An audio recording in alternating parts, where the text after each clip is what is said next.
Hello.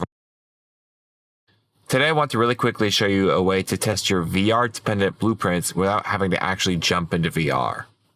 So I'm back in my little example puzzle room, and before I could not test this out without entering VR because this button right here can only be activated by pressing down on it with a motion controller.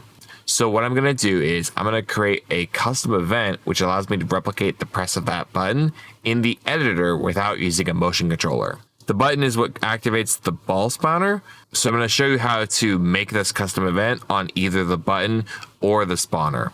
It doesn't matter which one you do. You can do it on one or the other or both, whichever makes sense to you. So I'm going to start with the spawner because it is going to be a little bit easier to navigate around because there's not very much going on in the spawner. So I'm going to open it up. And in here, I'm going to create a custom event by right-clicking and then searching for custom. And here is an option to add custom event. When I click that, it'll give me an event just like any other red node. And I'll give this a name, spawn ball. And then after I've made my custom event, I'm going to go up here and I'm going to check this button, call in editor. And then I'm going to compile it. And what that means is when an event can be called in the editor, I can, with that object selected, go to my details panel and press this button here to call that event. So it's not going to do anything right now because we're not running the experience in real time right now. And also, I haven't set this event up yet. So I'm going to go ahead and set this event up. I'm going to hold Alt and click this thread to delete it. And then I'm going to move up spawn ball to where that once was. And plug that in instead.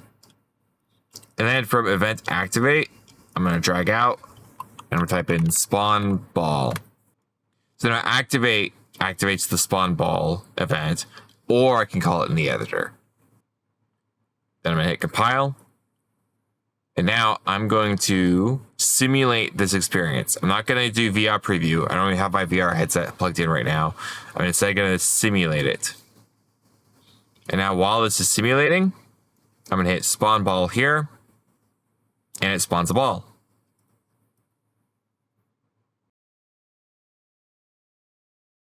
So that's the way to do it if I want the event to be on my spawner. But let's say I actually want to simulate the button press on the button. So to do that, I'm going to close this. And I'm going to go ahead and access the blueprint for this button by selecting the button here and then going to the outliner and pressing this link to edit BP sliding button.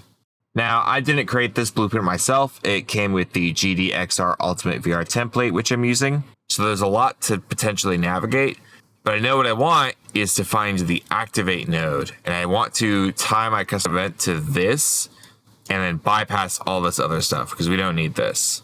So I'm going to make another custom event, call this editor button press.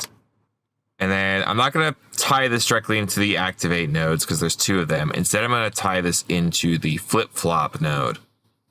And all flip-flop does is every time it receives a signal, it'll send it down the A line or the B line, and it'll swap between the two every time it receives a signal.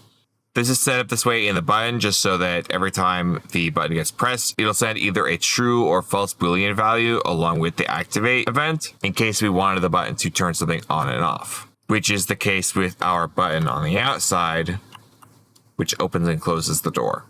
So I'm going to hit compile, save. And I forgot to do one thing. I forgot to select call in editor. I'm going to check that, compile, and now the option appears here. And then I'm going to simulate. Press the button, and it creates balls that way. I could also go out here, do the same thing with this button, and the door opens and closes. Finally, if I want to test the ball itself dropping into the goal pipe here, I can hit simulate and spawn in a ball, and I could try to drag it in real time, but it won't work because I'm only dragging the origin of the ball, but the ball has already moved away from the origin because it has physics on. Now, if I wanted to move a static object, I could do that. So I could move the spawner over the goal and then hit spawn ball. And then if I stop the experience, the pipe moves back into place. Alternatively, I could hit simulate, spawn in a ball, and then with the ball selected, I could instead move the location of it in here in the details panel, and that will move my ball with the origin. And once I let go, the ball will drop into the pipe. And then a third and final option, I could just drag a new ball into the scene myself, hold it over the pipe, hit simulate, and let it drop into the pipe when we start simulating. So right there's 3 different ways to test the interactions of physics props. And there you go. That's just a couple of tricks to testing out certain parts of your experience without a headset. That won't solve all of your headset woes, but it can get you a little further if you're having technical issues with your headset, or you just don't feel like putting it on all the time. So with that, I wish you good luck, and I hope you have a good one.